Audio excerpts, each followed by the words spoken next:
exteriores. Para nós que estamos aqui, vamos abrir a nossa Bíblia. Você também na sua casa. Eu quero louvar a Deus pela sua vida. A você que está nos assistindo agora, que está acompanhando o culto conosco, que Deus abençoe a sua vida.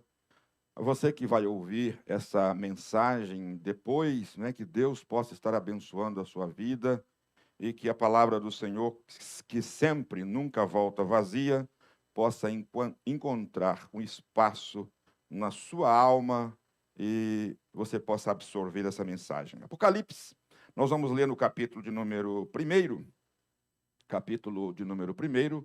do livro de Apocalipse, versículo 9, versículo 10 e o versículo 11. Nós vamos estar lendo esta palavra, que diz assim: Eu, João, que também sou vosso irmão e companheiro na aflição, no reino e na perseverança de Jesus Cristo, estava na ilha chamada Patmos, por causa da palavra de Deus e pelo testemunho de Jesus Cristo. Verso 10, ele diz assim: E eu fui arrebatado no Espírito no dia do Senhor, e ouvi de trás de mim uma grande voz, como voz de trombeta, que dizia: O que vês, escreve-o num livro e envia-o às 7 igrejas que estão na Ásia, a saber, a Éfeso, a Esmirna, a Pérgamo, a Tiatira, a Sardes e a Filadélfia e a Laodiceia. Eu queria reler ou repetir apenas o versículo número 11, que dizia: O que vês, escreve no livro e envia às 7 igrejas que estão na Ásia. Senhor nosso Deus, nosso querido Pai Celeste, nós queremos te agradecer por essa oportunidade que temos de estar aqui na sua casa, para adorar e para bendizer o seu santo nome. Obrigado pela sua palavra. Quero te agradecer pela vida dos irmãos que estão ligados neste culto, ainda que estão nos seus lares, mas estão conectados. E nós juntos estamos adorando e bendizendo o seu santo nome. Meu Deus, aqueles que estarão acessando esse material, esse culto, Senhor, essa mensagem, que o Senhor possa falar aos corações de todos aqueles pelos quais, Senhor, chegar esta mensagem. Nós agradecemos a Ti e pedimos que o Senhor nos ajude a ministrar a Sua palavra, em nome de Jesus. Amém. Os irmãos que estão aqui, tomem seu assento. Nós estamos, irmãos, falando nessas quintas-feiras, neste final de ano, nós estamos falando uma série de mensagens relacionada aos tempos, ou às dispensações, ou às transições, dispensacionais, e as transições que acontecem na vida do homem, na vida da igreja. E nós vamos prosseguir. Hoje nós estaremos falando a respeito da contagem do tempo da igreja. Em outras palavras, nós estaremos focando a história da igreja.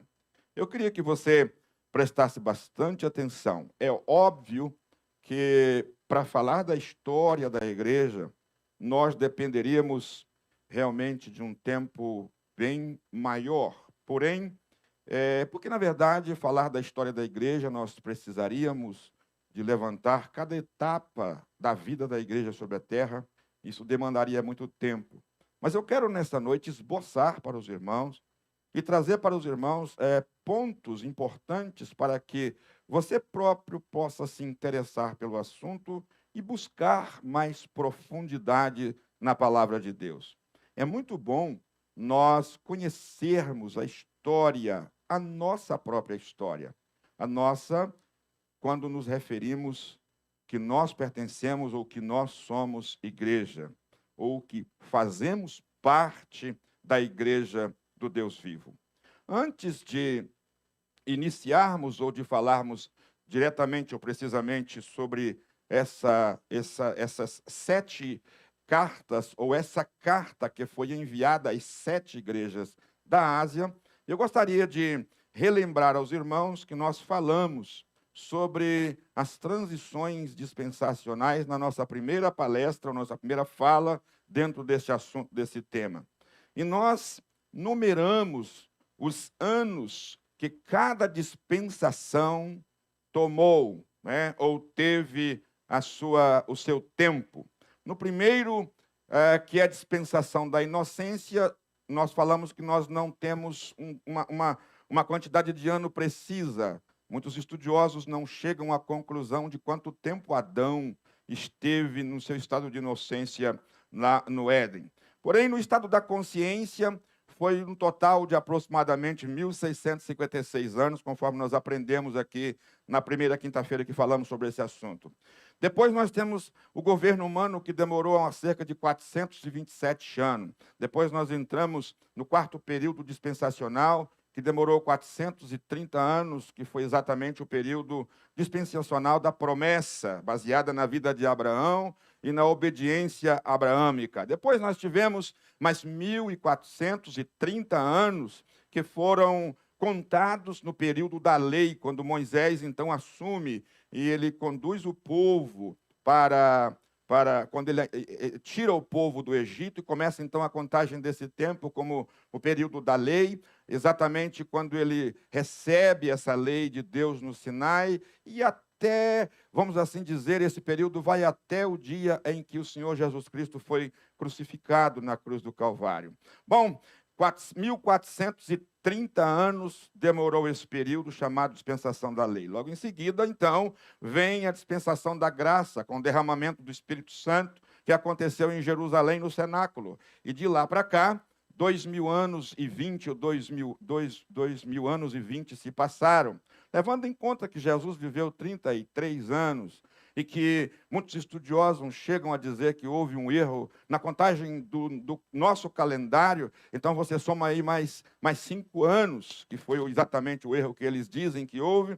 Isso vai para 38 anos. Se você diminui 2020 com 33 anos, mais 38 anos vai dar 1982. Somando tudo isso, nós então estamos aí no ano 5.995. Obviamente, irmãos, todas datas ou todos números, isso são dados aproximados que nós extraímos da contagem de tempo na Bíblia Sagrada, mas estamos a um passo do sétimo, ou seja, do sexto milênio, do sétimo, quando então será o sétimo período dispensacional.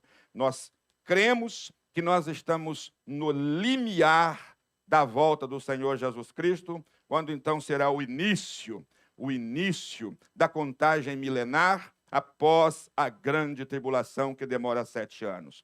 É muito importante nós pararmos e raciocinarmos. Estamos findando mais uma etapa dispensacional. Estamos chegando ao final de mais uma etapa dispensacional. E uma das grandes características que nós vemos nesta última etapa dispensacional, que antecede o milênio, em primeiro lugar, a igreja não estará mais aqui na terra, ela estará em um outro nível, em um outro patamar, ela estará com o Senhor Jesus, ela é a noiva do Cordeiro, e ela estará ao lado do Cordeiro, juntamente com o seu noivo. A igreja, ela vai entrar no milênio, mas com um corpo glorificado. Ela não vai entrar no milênio, assim como as nações que estarão na terra entrarão em sentido físico. A igreja estará com o Messias. A gente não sabe ao certo como será isso, mas o que a Bíblia diz é que nós estaremos com o Messias. Não passaremos pela grande tribulação, entraremos na cidade santa e estaremos com o nosso Senhor e Salvador Jesus Cristo. Mas o período que antecede a volta de Jesus, assim, quando nós falamos de volta de Jesus, nós estamos exatamente falando da segunda vinda do Senhor Jesus, que se dará em 2 etapas. Quais são essas 2 etapas? A primeira etapa é quando ele virá para arrebatar a sua igreja. A Bíblia diz que somente os santos, os crentes, os servos fiéis e verdadeiros ouvirão o toque da última trombeta, conforme o apóstolo São Paulo narra e explica para nós. Somente os santos, os servos de Deus, ouvirão o toque da última trombeta. A Bíblia diz que Jesus virá nas nuvens do céu e com voz de alarido, voz de arcanjo, trombeta de Deus, os mortos ressuscitarão primeiros e a igreja, ou aqueles que estiverem vivos, serão transformados e seremos arrebatados, conforme a Bíblia diz, o apóstolo São Paulo diz, em um abrir e fechar de olhos. Nós vamos embora para o céu. Aí, louvado seja Deus, se dará então aí os 7 anos, que é chamado de período da grande tribulação. Esse período será dividido em 2 partes, 3 anos e meio, e depois mais 3 anos e meio. Esses 3 anos e meio serão de aparente bonança, de paz e de muita perfeição sobre essa terra, porque enganarão muitos, ou toda a terra estará enganada, obviamente com exceção da igreja, porque ela não estará mais aqui. Ela já está nas bodas do Cordeiro, que vai demorar esses 7 anos, conforme nós entendemos de forma figurada na Bíblia Sagrada. Porém, a igreja estará nesse encontro face a face com o seu mestre, com o Senhor Jesus Cristo, aquele que deu a vida por nós, aquele que nos comprou com um alto preço. Nos 3 anos e meio, o final, o inimigo então se revelará, o anticristo se revelará e a terra entrará em sérios danos e problemas catastróficos que acontecerão. Não é esse o caso que nós estaremos falando aqui nesta noite, quem sabe numa outra oportunidade. Catástrofes e mais catástrofes acontecerão sobre essa terra, mas a igreja estará no céu. Logo então, a passar esse momento, desse período de 7 anos, desse final de 7 anos, dar-se-á o milênio. Esse é mais ou menos um perfil da visão ou da maneira que as coisas acontecerão no futuro. Isso tudo está revelado através da palavra de Deus, ou seja, na Bíblia Sagrada. Mas eu quero chamar a atenção dos irmãos no texto em que nós lemos, no João estava na ilha de Pátimos. Ele recebe, então, essa revelação da parte de Deus, da parte do Senhor Jesus Cristo, e ele, então, é ordenado. Eu queria chamar a atenção dos irmãos para um fato interessante, por isso que eu li o versículo 11 2 vezes. O texto diz assim, eu vou ler o verso 10 para você entender melhor. Eu fui arrebatado em espírito no dia do Senhor, e ouvi de trás de mim uma grande voz, como de trombeta. Era muito forte essa voz. Era muito forte. Isso faz com que nós possamos entender que quem estava falando estava querendo chamar a atenção de João. E a voz dizia, o que a voz dizia? Dizia o seguinte, o que você está vendo? Eu vou parafrasear para você entender melhor. O que você está vendo, João? Escreve num livro. Olha bem, era o conjunto todo. Aquilo que você está vendo, escreve num livro e envia para as 7 igrejas que estão na Ásia. A gente pode entender que todas essas 7 igrejas receberam o mesmo comunicado, ou receberam aquilo, o conjunto da obra que João estava escrevendo, mas existia dentro desta obra, ou desse escrito que João estava escrevendo, uma mensagem para cada uma dessas igrejas que era representada aqui, conforme foi dito, a igreja de Éfeso, a igreja de Esmirna, a igreja de Pérgamo, a igreja de Tiatira, a igreja de Sardes, a igreja de Filadélfia e a igreja de Laodiceia. Meus irmãos, quando nós falamos de história da igreja, a gente precisa de focar nessas 7 igrejas que fala, ou essas 7 cartas, ou essa carta que foi enviada a essas 7 igrejas na Ásia. Por exemplo, o Dr. Scofield e vários outros estudiosos da palavra de Deus, por que não dizer também o missionário Lawrence Olson, que foi um grande missionário que trabalhou no Brasil por muitos e muitos anos, hoje já dorme no Senhor, eles são unânimes em afirmar que essas cartas são cartas proféticas, são cartas, obviamente, elas podem ter outras interpretações, mas eu quero focar nessa noite ao fator profético dessas cartas. Qual é o fator profético dessas cartas? Elas estabelecem tempos do período da igreja sobre a terra. A igreja nasce quando Jesus é assunto ao céu. Obviamente, o Senhor Jesus chegou na terra pregando o evangelho. ele trouxe a palavra da salvação para a humanidade. E é por isso que eu e você recebemos essa salvação. Essa palavra veio de encontro com as nossas necessidades, salvou a nossa vida. Por misericórdia de Deus, hoje nós temos o nosso nome escrito no livro da vida, porque um missionário desceu do céu para trazer a mensagem salvífica para toda a humanidade. É isso que está escrito em João, capítulo 3, versículo 16, que é o texto áureo da Bíblia, chamado por muitos, que diz o seguinte: porque Deus amou o mundo de uma tal maneira que deu o seu Filho unigênito, para que todo aquele que nele crê não pereça, mas tenha a vida eterna. Essa palavra, ela é direcionada a todos os homens. Que palavra é essa? É a mensagem que nós pregamos. É a mensagem que Jesus pregou. É a mensagem que Jesus disse aos seus discípulos em Marcos, no capítulo 15, ide por todo o mundo e pregai, ou capítulo 16, ide por todo o mundo e pregai o evangelho a toda criatura. Quem crer e for batizado será salvo, porém quem não crer será condenado.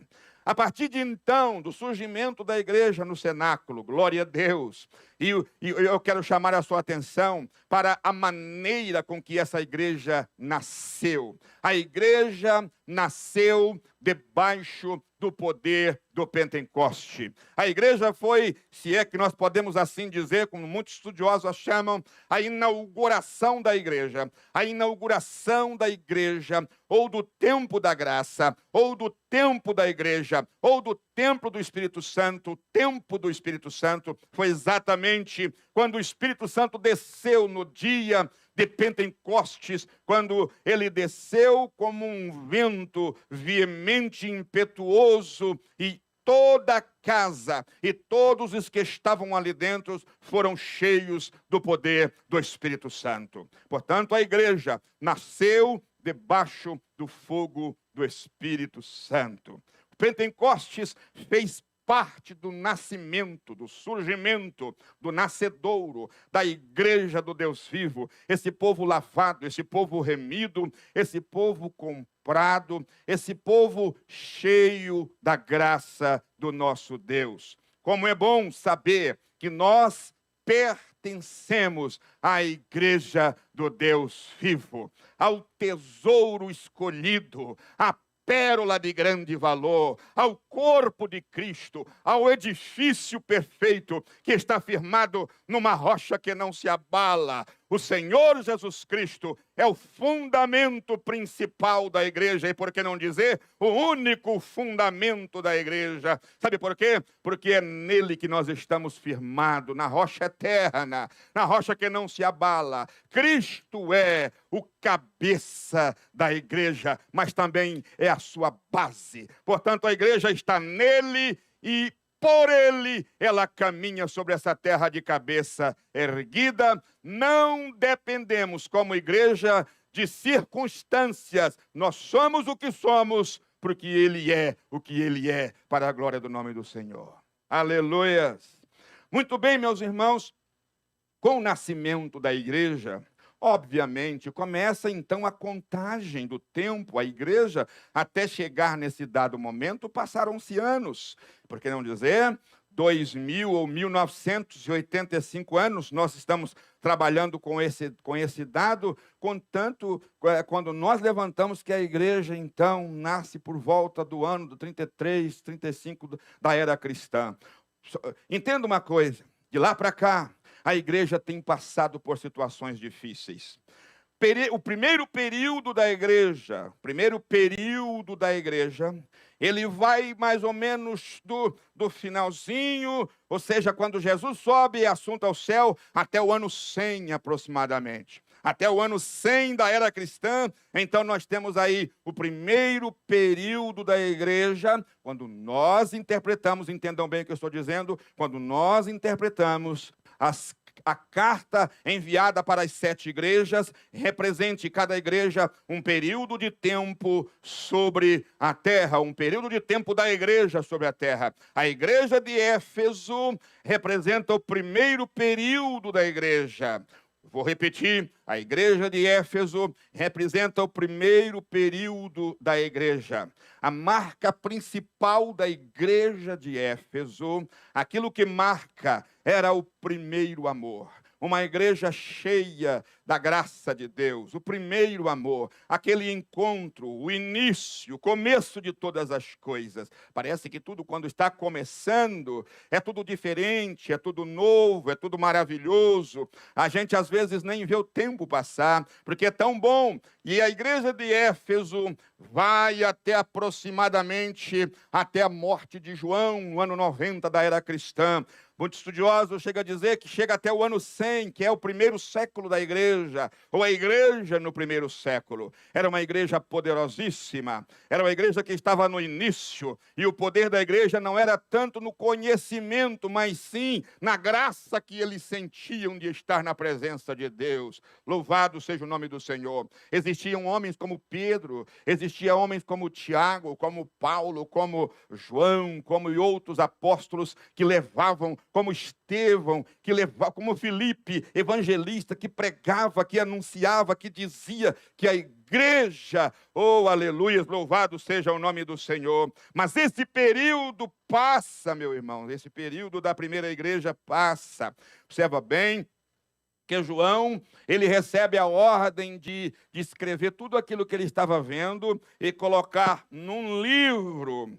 O Senhor Jesus, no finalzinho da carta, ou daquele escrito que era direcionado para Éfeso, ele disse o seguinte: eu tenho, porém, contra ti, que deixastes o primeiro amor. Observa bem, uma transição. Nós chegamos, então, em um período, final de um período. E, geralmente, o final de cada período, a falha não é de Deus, a falha é humana. E por que é que eu estou trazendo isso para nós? No final, nós vamos observar que sempre, meus amados irmãos, o ser humano começa a perder as forças. E nós estamos vivendo, eu quero abrir um parêntese para dizer aos irmãos, para que os irmãos possam entender melhor essa mensagem, essa palavra nesta noite. A razão pela qual o Espírito Santo às vezes quer falar conosco a respeito de tempos e estações de tempos, mesmo sabendo que isso pertence ao nosso Deus, mas somos inteligentes. Ele mesmo disse para que nós pudéssemos calcular, porque é número de homens, em outras palavras, nós seres humanos, com a nossa mente, com a nossa inteligência, a gente pode não saber o dia e nem a hora, mas a aproximação, a gente percebe que Jesus está quase voltando. Em primeiro lugar, o apóstolo Mateus, ele escreve no capítulo 24, dizendo que os dias que antecederiam a volta do Cristo, a volta de Jesus, ou a segunda volta de Jesus, eram dias semelhantes aos dias de Noé, que muitos comiam, bebiam, casavam-se, davam-se em casamento e não queria saber de mais nada. Nada de errado tem em comer, nada de errado tem em beber, nada de errado tem em se casar e nada de errado tem em dar-se casamento, contanto que seja dentro, de acordo com a palavra de Deus, em casamento lícito e não ilícito. Mas deixa eu dizer uma coisa, nada de errado tem com isso, mas porém, eles simplesmente focaram a sua atenção só nisso e esqueceram que havia um juízo para vir sobre a terra. Muitos casavam, bebiam, davam-se em casamento, até que veio o dilúvio. A previsão já estava dita, a volta de Jesus já está dito. Se o dilúvio veio, segundo a pregação de Noé, Jesus também voltará, segundo a pregação da igreja. Louvado seja o nome do Senhor. E eis a razão porque nós precisamos de cantar o hino, fogo divino, nós clamamos por ti. O que está faltando na igreja do Deus vivo nessas últimas horas, está faltando na igreja de Deus, é avivamento. Aquele fogo que incendeia a alma já está se esfriando de cada crente. É muito poucos crentes que são afogueados para estar na presença do Senhor, para buscar a face do Senhor. Tem muita gente que acostumou com o sagrado, acha bonito, mas não sente mais a necessidade, porque é o fogo divino, o Espírito Santo, faz você sentir sede de Deus, paixão por Deus, vontade de estar na presença de Deus, desejo de ler a palavra de Deus, desejo de buscar a face de Deus, desejo, rompe com tudo e com todos, se preciso passar no meio do gelo, se preciso passar na fornalha, mas ele está na presença do Senhor. Sabe por quê? Porque o fogo divino, a graça de Deus, o Espírito Santo nos dá força, nos dá graça, e nós estamos vivendo em dias que, por se multiplicar a iniquidade, o amor de quase todos se esfriou. A palavra esfriar é antagônica ao aquecer. Quem aquece é o Espírito Santo, quem esfria é o mundo. Mas em nome do Senhor Jesus Cristo, nesta noite, você que está ao alcance ou tem acesso a essa mensagem, entenda em nome de Jesus, nós estamos vivendo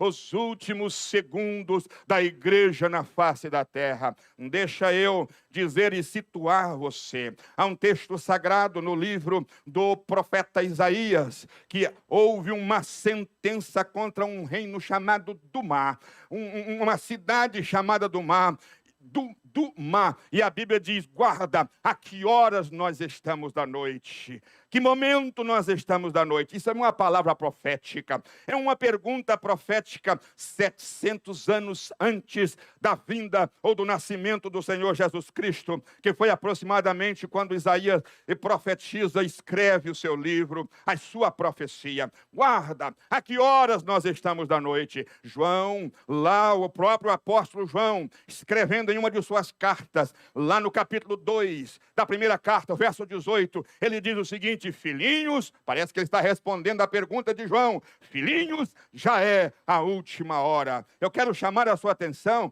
que a última hora foi quando João estava vivo, há 2000 anos atrás aproximadamente.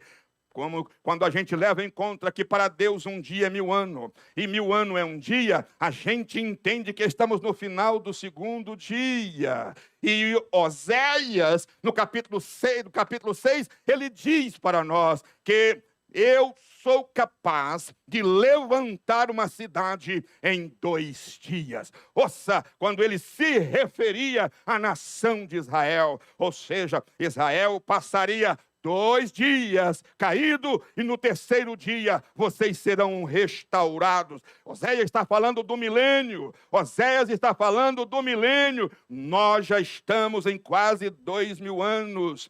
Quando levando em conta os 33 anos do Senhor Jesus Cristo, isso significa dizer, os momentos estão chegando, a hora está chegada, é momento de olharmos para cima, é momento de nós observarmos. A Bíblia diz, quando já a figueira floresce e já os seus ramos são dados, olha para cima, porque próximo está o verão. Israel surge em 1948, e deixa eu dizer uma coisa, uma geração pode passar, mas as palavras do Senhor não passam. Deixa eu dizer, essa geração que se levantou dos filhos de Israel será talvez a geração que vai entrar no milênio, mas antes que eles entrem, a igreja do Senhor Jesus Cristo será arrebatada e entrará na igreja, nos céus, para estar juntamente com o Senhor Jesus. Primeiro período da igreja, a igreja de Éfeso, termina no ano 100. Inicia-se o segundo período, chamado de o período de Esmirna.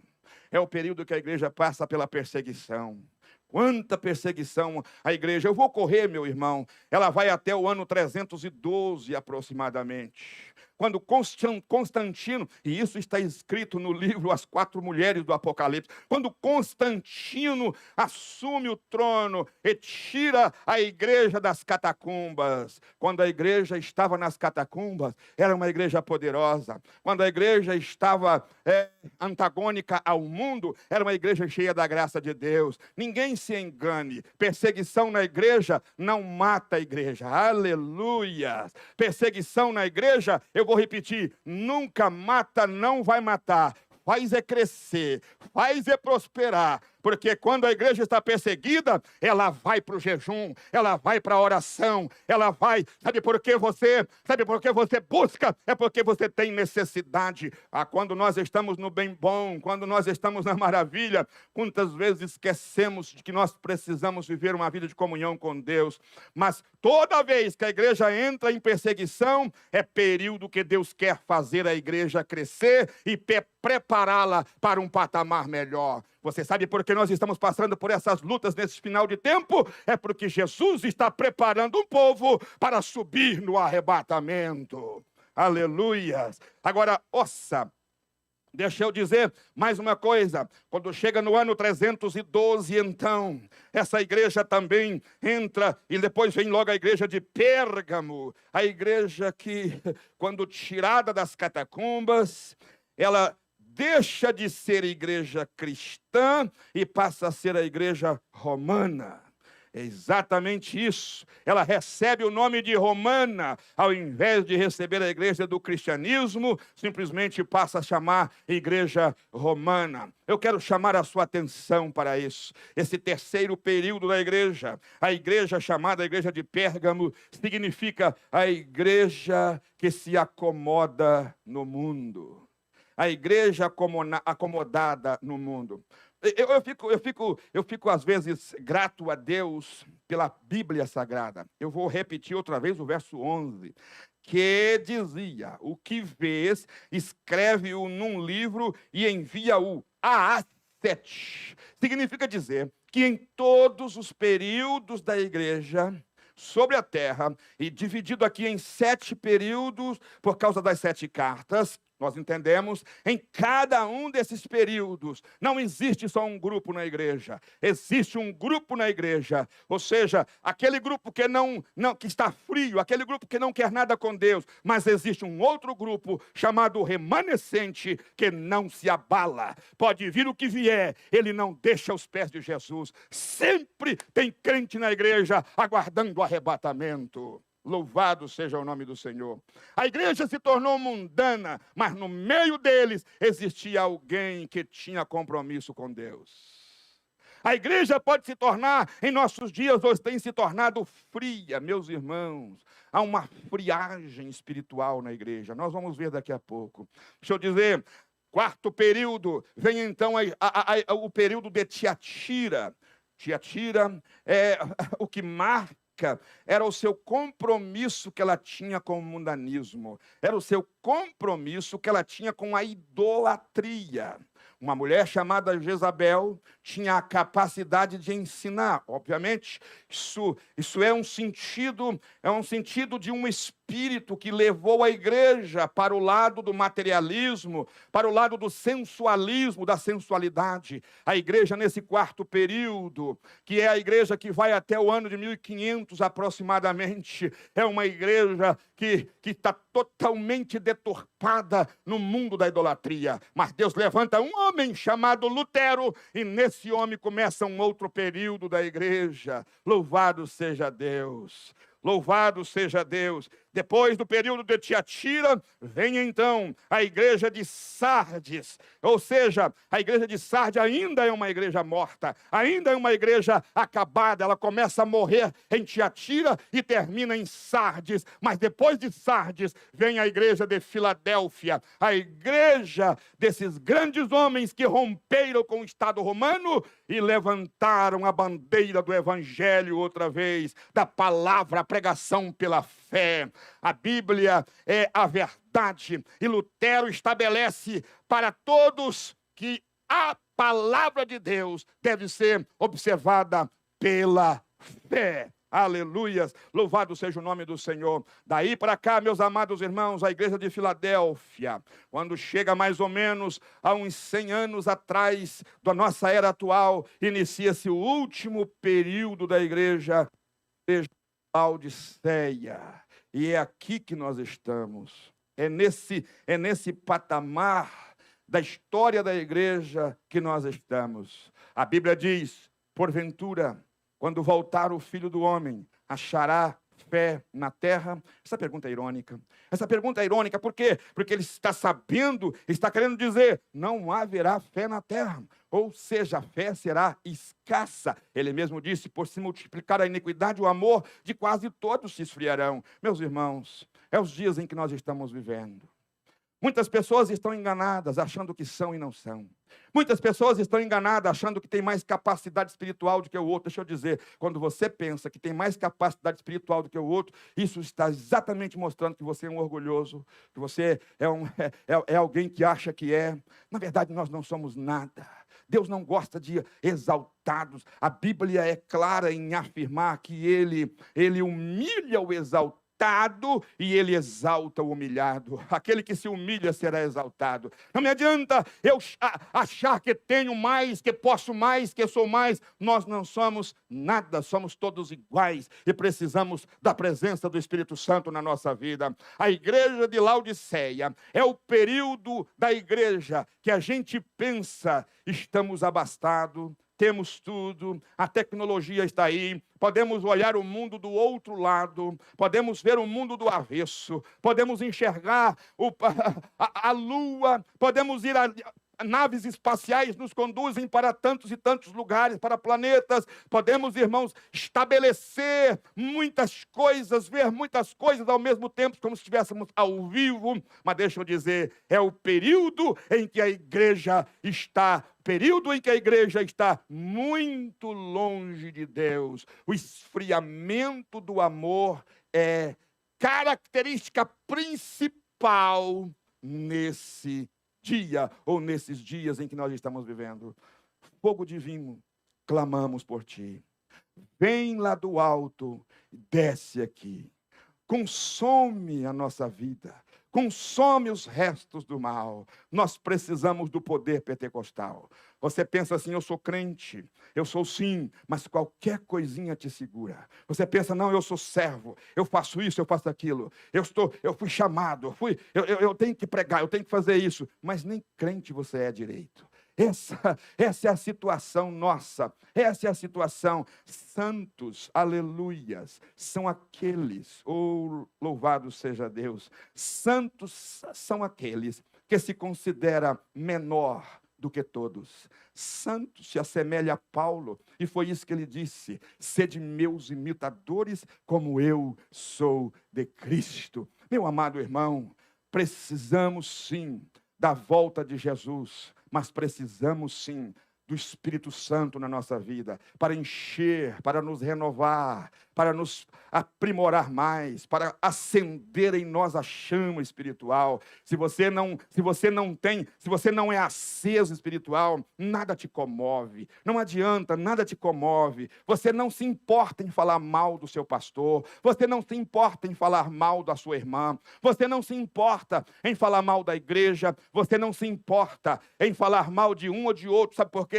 Você está gelado, está frio, você não tem Deus na vida, acha que tem, não tem mais. É a igreja de Laodiceia. Eu sou rico, sou abastado, mas não sabes que é um miserável, desgraçado, pobre, cego e nu. Esse é o perfil da igreja da última hora. Mas em nome de Jesus, como eu disse, o verso 11, escreve o que você vê num livro e envia às igrejas. Em outras palavras, tem crente de Laodiceia nos últimos dias também, aleluia. Tem crente, ou seja, de Filadélfia no período de Laodiceia. Tem crente de Filadélfia no período de Laodiceia. Aí sim, nós podemos dizer louvado seja Deus. Sabe por quê? Porque os crentes de Filadélfia são crentes que anunciam o evangelho, são crentes humildes, cheios de Deus e que estão aguardando o arrebatamento. Que Deus abençoe a sua vida, meu amado irmão. Você que está ouvindo essa mensagem, você que está aí conectado, você que está aí ouvindo a palavra de Deus, entenda, nós estamos vivendo em um tempo que vai haver uma grande, eu costumo dizer que a maior transição da humanidade vai acontecer nesses dias que nós estamos antecedendo, que é o arrebatamento. Vai ser um movimento na terra, porque vai desaparecer um povo da terra. Não vai haver explicações científicas. Louvado seja Deus. A ciência vai procurar, vai tentar, até vai argumentar o desaparecimento, mas a igreja vai estar na glória com o nosso Senhor e Salvador Jesus Cristo. Oh, aleluias! E essa é a nossa vitória, a vitória que vence o mundo, é a fé que nós temos no Senhor Jesus Cristo, que muito embora, e disse o escritor aos Hebreus, ainda um poucochinho de tempo, e o que há de vir virá, e não tardará. Eu oro nesta noite, e eu clamo a Deus nessa noite, e eu incentivo você a buscar o fogo de Deus na sua vida.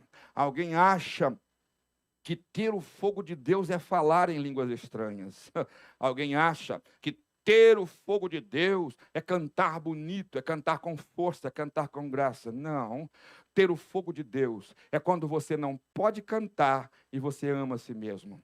Quando você não pode pregar e que você continua firme na rocha. Quando você não pode vir, ou seja, quando as portas se fecham, mas você continua agarrado no Senhor e Salvador Jesus Cristo. Você não perde o controle, sabe por quê? Porque você tem a presença do Espírito Santo de Deus na vida. Os crentes, quando estavam adorando ao Senhor nas catacumbas, no primeiro período da igreja, tentaram amordaçá-lo, até conseguiram, mas eles eram afogueados pelo poder do Espírito Santo. O que está faltando na igreja hoje, nessas últimas horas, é o Espírito Santo de Deus. É o fogo do Espírito Santo de Deus. Eu conclamo a você nesta noite, busque o Espírito Santo, clame pelo Espírito Santo, seja cheio do Espírito Santo, e quando você abrir a sua boca, a palavra de Deus vai sair, vai fluir, e você atingirá o objetivo, que é transmitir o evangelho do nosso amado e Salvador Jesus Cristo. E acima de tudo,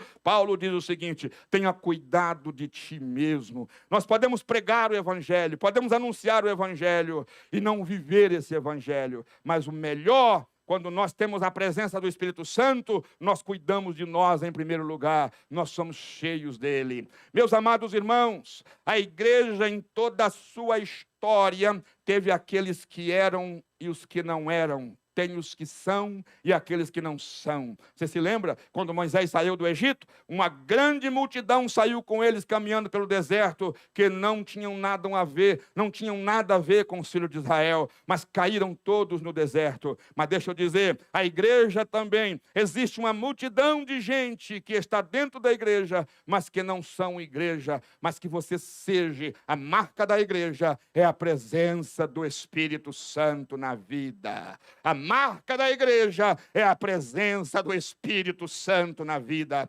E a presença do Espírito Santo de Deus na vida é uma vida controlada, é uma vida guiada, é uma vida transformada, é uma vida totalmente tomada pela presença do Espírito Santo. Uma vida que produz fruto, e fruto com abundância. Não frutos para o mal, mas frutos para o bem. Que o Senhor Jesus abençoe a sua vida. Vamos orar nesse instante, buscar a face do Senhor, agradecer a Deus. A história da igreja está passando, aleluias. Estamos no finalzinho dessa história. Não perca o seu tempo. Há quanto tempo você é crente? Há quanto tempo você aceitou a Jesus como Salvador? Quem sabe, quando você aceitou a Jesus como Salvador, chega ao primeiro amor. É a igreja de Éfeso. Eu poderia trazer a você agora uma mensagem pessoal, trazendo as 7 etapas da sua vida como crente. Existem essas 7 etapas. Sabe, deixa eu dizer uma coisa para você. Não permita que nada venha tirar você do primeiro amor. Não permita que nada venha tirar de você a marca da igreja de Filadélfia. Você precisa ser marcado, e a marca é a presença do Espírito Santo de Deus na sua vida. Que Ele possa estar contigo, que Ele possa te abençoar rica e poderosamente. Louvado seja Deus. Tem aqui um pedido de oração. A Eliane Dantas está pedindo oração pela sua família. Nós vamos estar orando, intercedendo e pedindo a Deus que abençoe. Louvado seja o nome do Senhor. Que Deus abençoe a sua vida, que Deus te ajude, que Deus te dê graça e que esta palavra possa permanecer na sua alma e que você possa viver aguardando a volta de Jesus. Seja crente, seja fiel. Se a coisa está difícil, clame pelo Espírito Santo para Ele te encher. Vamos orar. Senhor nosso Deus, nosso querido e poderoso Pai Celeste, nós temos ministrado a Sua palavra conforme o Senhor colocou no nosso coração. Dependemos da Tua ajuda, dependemos da Tua graça. Nos ensina, Senhor, a viver na Sua presença e a sermos cheios do Seu Espírito Santo. Aqui está, Senhor, esse pedido de oração. A Eliane Dantas está pedindo oração por ela e pela sua família. O Senhor é poderoso para estar entrando com providências, segundo as necessidades que te é proposto, Senhor, através deste pedido. Pai, abençoe a cada um daqueles que estão acessados neste culto, cultuando, que o Senhor possa estender as tuas mãos de uma forma toda especial, trazer a nós um avivamento. Meu Deus, aviva a tua igreja, de maneira que nada possa nos fazer olhar para trás e nem a parar pelo meio do caminho.